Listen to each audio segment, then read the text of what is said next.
traditional nwoke onye ọ na-eme omume na-ebe obube abakwukwa m again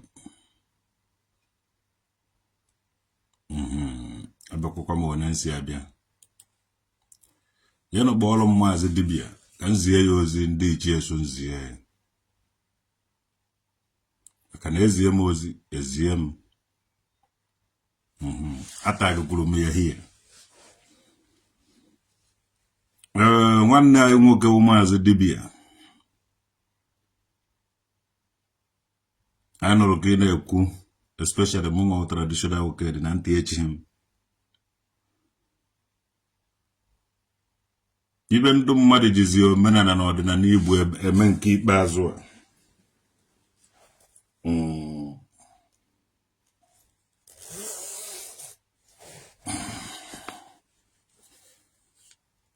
anyị ga-aya ụmụnne anyị ndị na-ekreti content ndị comedians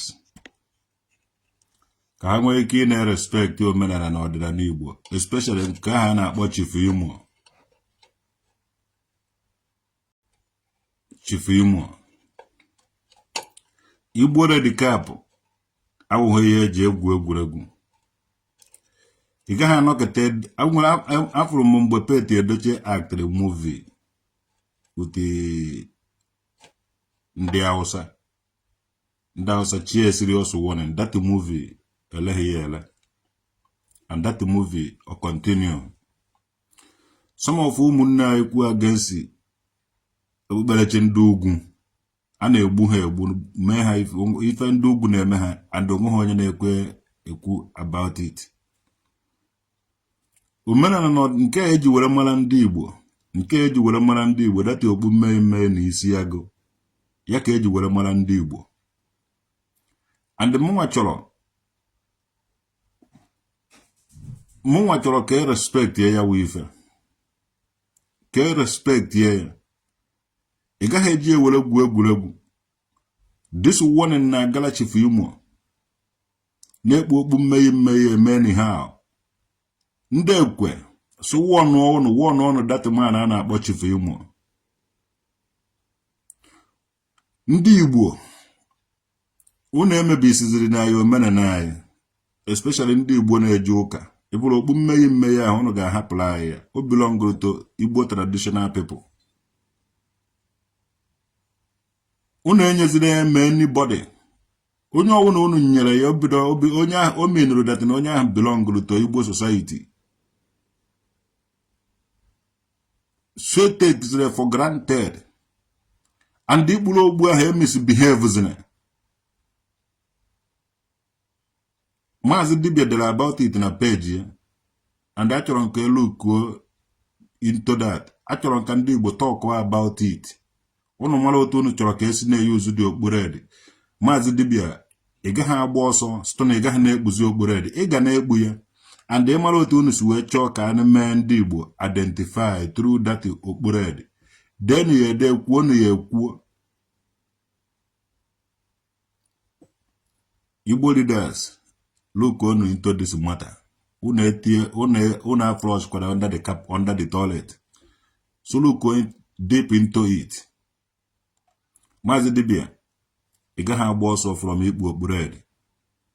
Awụ na ịgba ọsọ na afọ na na-egbu okpuredi eji okpuredi eme alụ ga egba ọsọ mara na edoghị naghị defend your ancestors. So go ahead and defend.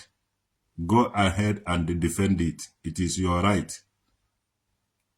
Anakete ewere okpuredi nye ụmụazị mmadụ dịka Kubana chief priest ma ọ dịsị unu ga-ama otu unu si eyuzuru anyị okpuredi anyị ejighị ihe ogbu mmeye ahụ were na respect ya na our fathers respect ya na ndị mụrụ anyị na unu ga-eti ụkwụ n'ofu trouser dịka ego ọsọkwara unu nwee ka anyị mara na o nwere ndị kwụrụ unu ụgwọ ka unu kpụta ọsị anyị na nke ikpeazụ a unu agaghị eme nkwe ya onye ọ na respect ya onwe ọ dị ego ọsọkwara gị nwee ọ dịka ike ọsọkwara gị nwee mana ifuru dat ndị were kwari those people ugwu.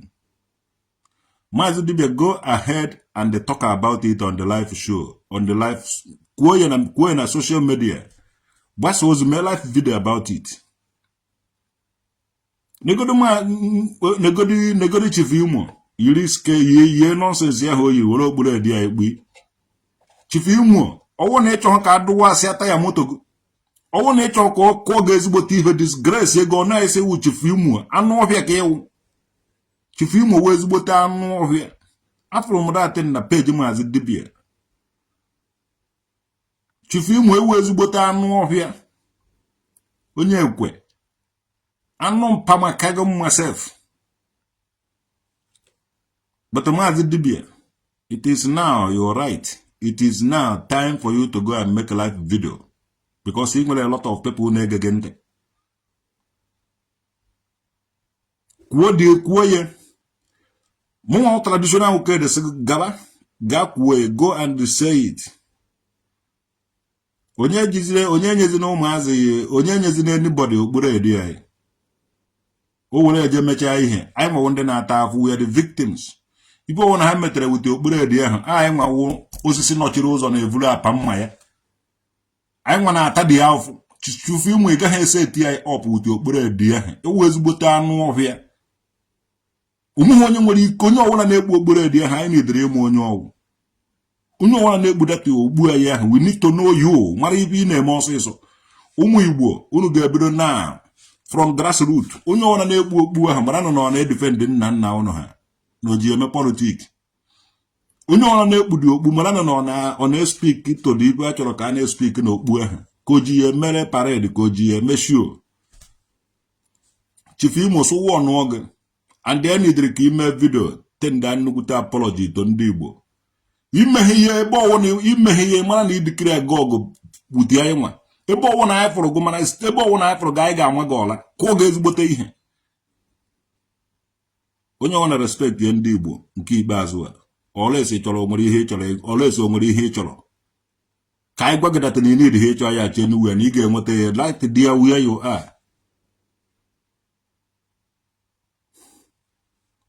Mazzi Dibia ọwụ na onye mmadụ vụrụ nse n'ike bata ebe ụnụ dị 100 ụnụ gbaara ya ọsọ ebe ahụ sọnsọ ya nwa anọrọ dị ya bụ na o merigo mmadụ 100 mana unu ji ewere ibe kechie n'imi vụrụ onye ahụ bụ nshi n'ike tụfu ya ebe ahụ hichachi ebe ahụ nsedo ụnụ enwe nọrọ dị ya anyị je ha agba ọsọ from okpuru edi ndị nna nna anyị agaghị asọpọtụ gị na ịgbara ọsọ you are here to defend them to the last so speak talk about it. You are the man who not in the right place to talk about it. Or in the right place to get boss. You will talk about it. I will not call hand on. It's a short message and I have delivered it. Ezoku so say kedem ge. Ana yochuku ndoji ofo. Omaka mewere go. Onye do ndoji ofo. Onye ona nwura anwu nke ọ na-eme agago m ofo. Jizi he so on the ofo. Omaka mewere ono.